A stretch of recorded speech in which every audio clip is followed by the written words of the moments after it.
হে আমিরুল মুমিনিন, এই ব্যক্তি আমাদের পিতাকে হত্যা করেছে। আমরা এর ন্যায় বিচার চাই। আমরা প্রাণের বদলে প্রাণ চাই। জনাব, অভিযোগ সত্য, তবে আমি খুন করার উদ্দেশ্যে তাকে মারিনি। আমার প্রিয় উটটি তাদের বাগানের পাতা খেয়ে ফেলায় বৃদ্ধ পাথর মেরে উটটিকে হত্যা করেন। আমি রাগে পাগল হয়ে যাই, তাই আমি পাথর ছুঁড়ে মারলে সেটি বৃদ্ধের মাথায় লাগে এবং তিনি মারা যান। আমি ইচ্ছা করে তাকে হত্যা করিনি জনাব।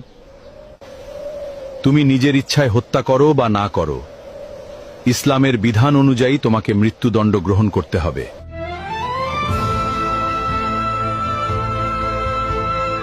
আমিরুল মুমিনিন, যেহেতু ইসলামী বিধান অনুযায়ী আমাকে শাস্তি পেতেই হবে, সেহেতু আমি এটা মেনে নিচ্ছি। তবে আমাকে 3 দিন সময় দিন। আমার কাছে একটি এতিম বাচ্চার কিছু সম্পদ রাখা আছে। আমাকে গ্রামে গিয়ে সেই এতিম বাচ্চার আমানতটি বুঝিয়ে দিয়ে আসতে দিন, না হলে হাসরের মাঠে আমাকে খেয়ানতের দায়ে অপরাধী হতে হবে। দয়া করে আমার এই আর্জিটা রাখুন জনাব।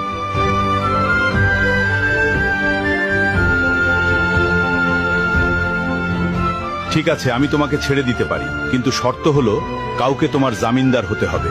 তুমি ফিরে না এলে তাকেই তোমার বদলে মৃত্যুদণ্ড দেওয়া হবে।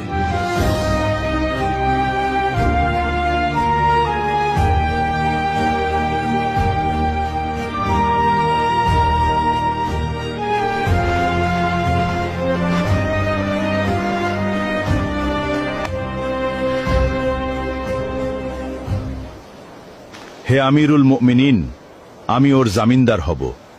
ও যদি না আসে আপনি আমাকেই শাস্তি দেবেন। ঠিক আছে, মঞ্জুর করা হলো। 3 দিনের মধ্যে যদি তুমি ফিরে না আসো, তাহলে তোমার পরিবর্তে আবু যর গিফারিকে হত্যা করা হবে।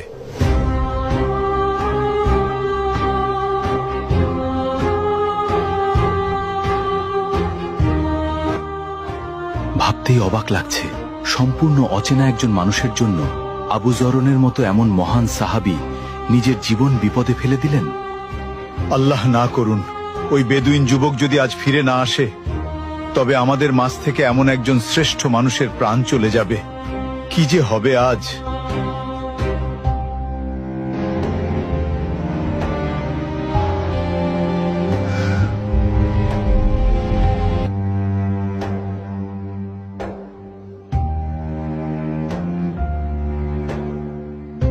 ওই লোকটা যেহেতু 3 দিনের মধ্যে আসতে পারেনি, সেহেতু আবু যর গিফারিকেই তার পরিবর্তে হত্যার আদেশ দেওয়া হলো।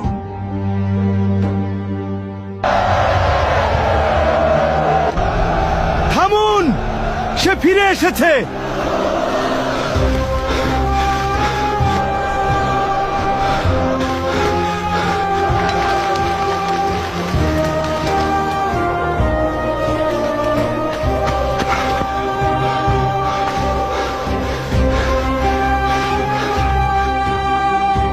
কি ব্যাপার, তোমার আসতে এত দেরি হলো কেন? আমিরুল মুমিনিন, মাফ করবেন। রাস্তায় যদি আমার ঘোড়া পায়ে ব্যথা না পেত, তবে যথাসময়ে আসতে পারতাম। বাড়িতে গিয়ে আমি একটুও দেরি করিনি। বাড়ি পৌঁছে গচ্ছিত আমানত ও ঋণ পরিশোধ করি। তারপর বাবা, মা এবং নববধূর কাছে সব খুলে বলে চিরবিদায় নিয়ে মৃত্যুর প্রস্তুতি নিয়ে মদিনার উদ্দেশ্যে রওনা দেই। এখন আমার জামিনদার ভাইকে ছেড়ে দিন আর আমাকে মৃত্যুদণ্ড দিয়ে পবিত্র করুন, কেননা কেয়ামতের দিন আমি খুনি হিসেবে আল্লাহর সামনে দাঁড়াতে চাই না। তুমি তো পালিয়ে গিয়ে নিজের প্রাণ বাঁচাতে পারতে। মৃত্যু নিশ্চিত জেনেও কেন ফিরে এলে? আমি ফিরে এসেছি কেউ যাতে বলতে না পারে এক মুসলমানের বিপদে আরেক মুসলমান সাহায্য করতে এগিয়ে এসে নিজেই বিপদে পড়ে গেছিল। আর আপনি কেন এই অপরিচিত লোকের জন্য নিজের জীবন বাজি রাখলেন? আমিরুল মুমিনিন, কেউ যেন বলতে না পারে এক মুসলমান বিপদে পড়েছিল অথচ কেউ তাকে সাহায্য করতে এগিয়ে আসেনি।